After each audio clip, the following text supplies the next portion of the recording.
They're going to have to do so without James Conner. Pittsburgh starting running back is out tonight due to a quad injury. He's rushed for 100 or more yards 3 times this season.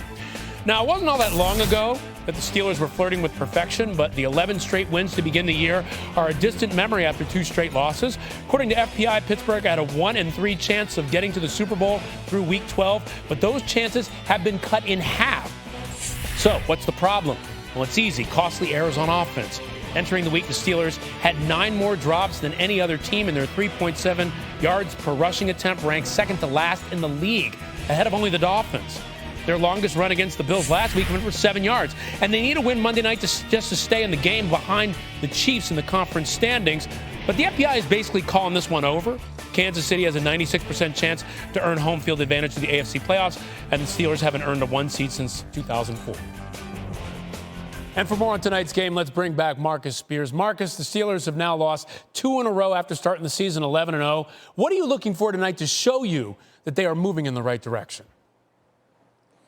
Yeah, I want to see some physicality up front, Ryan. I want to see some type of establishment of a run game, of a physical run game with Benny Snell, obviously Connor being out tonight. But when you look at this football team, yes, Big Ben can throw it fast and the receivers can make plays after the catch. But I want to see the Pittsburgh Steelers attempt to run the football against the Cincinnati Bengals. They'll need it as they go further along in the playoffs. And I think because of that, because they try to establish that, we'll get the Pittsburgh Steelers in a win. I'm going 27-17 because they will be trying to gain some yardage on the ground. All right, you called it. And if they follow your prediction, they clinch the AFC North tonight. Looking forward to this AFC North showdown, 8:15 Eastern on ESPN. Marcus, thank you so much for the time.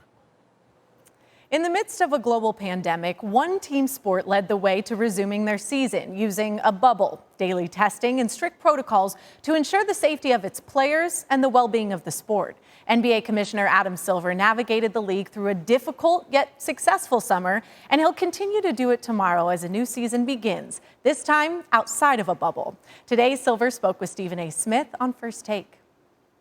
Getting vaccinated for COVID-19. Can you talk to me about that? How are you guys going to go about doing that?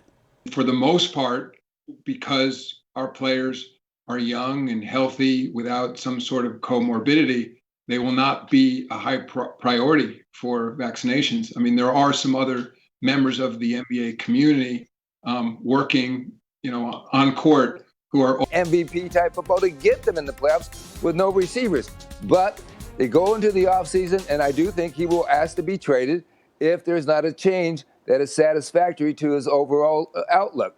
But I will say what Doug said about Carson being a pro throughout this process with Jalen, I've had that verified by other parties inside that building and in that locker room. Okay, well, the Eagles are fighting to get into the playoffs. They can't lose one more time or else they'll be out. But the New England Patriots, they've already been eliminated from the postseason after their loss to the Dolphins. Here's Bill Belichick today on the future of his team and the quarterback. So, Coach, listen, I know you were just talking about not scoring a touchdown the last couple of games, and I know it's not just one person, but can a change at quarterback kind of help you guys get in the end zone?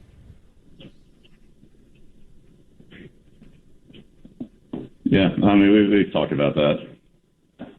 So is Cam still your starter this week?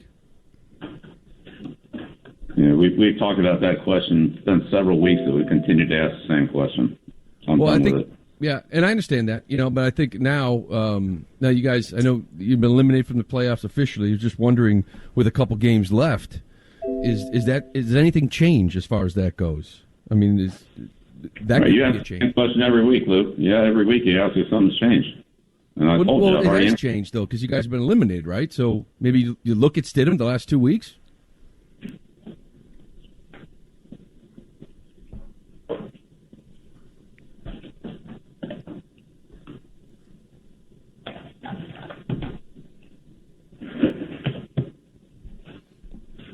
Okay.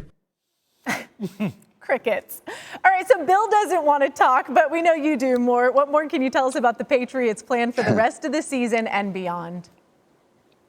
Well, I think there is a question as to whether they'll go to Jarrett Stidham, but to go to Jarrett Stidham to see if they can win the next 2 games. Bill Belichick is not going in there to try and see what they've got going forward in 2021. He's going to try and win this game against the Buffalo Bills next Monday night. I think it's on ESPN. Monday night, we got it.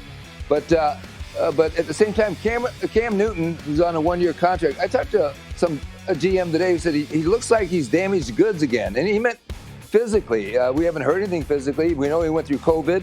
The Patriots had won 4 of 5 before the last 2 games, and we thought, watch out, here come the Patriots. But Cam hasn't played well. He's acknowledged that. And I think there's a big picture thought here that they will be looking beyond Cam Newton for 2021. But Bill Belichick's not going to answer that question either, Ashley. I will say this. He's facing a division going forward with great stability in Buffalo with a franchise quarterback, and probably the same thing going down with the Miami Dolphins in the division, which I don't think they've ever really experienced for 2 decades. Yeah, this is an unknown feeling, certainly. That loss not only eliminated the Patriots from the playoffs, it means the team will have their first losing season since 2000. That's when Bill Belichick had his first year with the team. Mort, thank you so much for your time. Hall of Fame linebacker Kevin Green, considered one of the fiercest pass rushers in NFL history, died today, his family confirmed. No cause of death was given for the 58-year-old who played 15 seasons for 4 teams, including the Panthers and the Steelers. He was an All-Pro selection in both 1994 and 1996, and his 160 sacks ranked 3rd in league history. Green was inducted into the Hall of Fame in 2016. Since sacks became official in 1982, Kevin Green is the only player to reach double digits in a season with 4 different teams. There have been 4 instances of a player leading the NFL in sacks after turning 32 years old, and 2 are of the seasons by Kevin Green. But it only stands to reason. We've got a Super Bowl champion with the race to the Super Bowl narrowing a little bit. Chris Canty is with us this morning for the next 4 hours. Good morning. Great to see you. Good to see you, Zoo. How you doing? I'm doing great. First things first, I'm doing great, but not nearly as great as the Cleveland Browns. Kevin Stefanski right up there for Coach of the Year. Let's just hear from Kevin Stefanski on the resurgent play of his quarterback, Baker Mayfield. Yeah, I thought Baker was outstanding tonight. He was dialed in.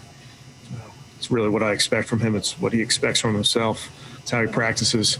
But I really thought he was sharp. Let's lay it on the line here. They haven't exactly clinched a playoff berth just yet. They could get there next week. They'll be playing at the Jets, second team to have that Giants-Jets double dip on the road. The Niners did it earlier this season. So if the Browns can win and get some help by losses from 3 other teams who they're chasing at this particular point or are chasing them, then you're in a situation where they'll snap the NFL's longest playoff drought, which goes back to 2002. It appears as though it's only a matter of time until that happens. The biggest reason the Browns are in position to make the playoffs for the first time in almost 20 years is what? I think it's the marriage between the run game and the pass game. And Kevin Stefanski has done a good job of figuring out what Baker Mayfield is good at and what he's not, and trying to put him in situations that accentuate his strengths. You look at what they did last night, being able to stay with the run game just enough to provide that balance and the threat that makes play action effective. Only 3.2 yards per carry between Kareem Hunt and Nick Chubb. But in those 22 attempts, you keep those linebackers honest, you keep those guys coming downhill, and then you're able to find those voids between the second and third levels of the defense. And Baker Mayfield was surgical last night, only 5 incompletions. And you got to give some love to his offensive line, too, because they kept him clean. Even with Hubbard going out, they still provided clean pockets for him. Only 1 quarterback hit in 37 dropbacks. So that's impressive that the offensive line could keep him that clean. But I think Baker Mayfield's understanding of what Kevin Stefanski wants to do and Kevin Stefanski's understanding of what his quarterback strengths are, that's what's leading the charge for this late season surge for the Browns. They had 2 95-yard scoring drives, including when one was capped, Jarvis Landry turning around, popping up a 1, popping up a 3 to pay homage to Odell Beckham Jr. You saw that? Isaac Yadam for the Giants didn't like that too much. But, I mean, the Giants were shorthanded on the back end. They didn't have James Bradbury. So you knew that their defense would struggle, especially in pass coverage. What I was a little bit surprised was with the complexion of the game, because I thought that their head coach, Joe Judge, did some things to put even more pressure on a defense that was trying to support an offense with a backup quarterback. Indeed, and Joe Judge did say, I don't regret any of the aggressive play calling that was made. He definitely seems like a guy that doesn't have a lot of regrets. He just does what he wants to do and moves forward. From the Browns standpoint, you know, Jay is our resident Giant fan, but he actually said all week long last week on the program that even though he's a ride-or-die Giants fan, that this is a bigger game for the Browns. It certainly turned out to be a bigger game considering where their aspirations are vis-a-vis the Giants. But Jay also said, and I was taken a little aback by that, as was Keyshawn, that he really believes the Browns can, ready for this, win the Super Bowl. Ooh. Win the Super Bowl. We've got all these things about snapping the playoff drought, getting to the 10-win mark for the first time since 2007. They haven't won the division in 28 years. That's also the longest drought. I mean, that was the AFC Central. It wasn't even called the North back then. I think the Steelers win tonight. They sort of pretty much put it out of reach on ESPN against the Bengals.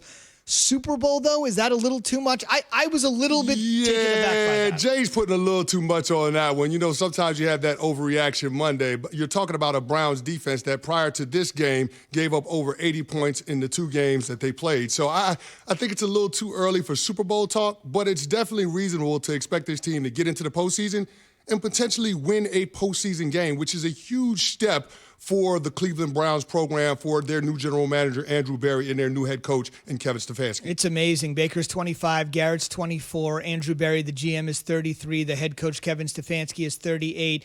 All they do is build, implode, build, implode. Now it feels like they got a nice, young, great foundation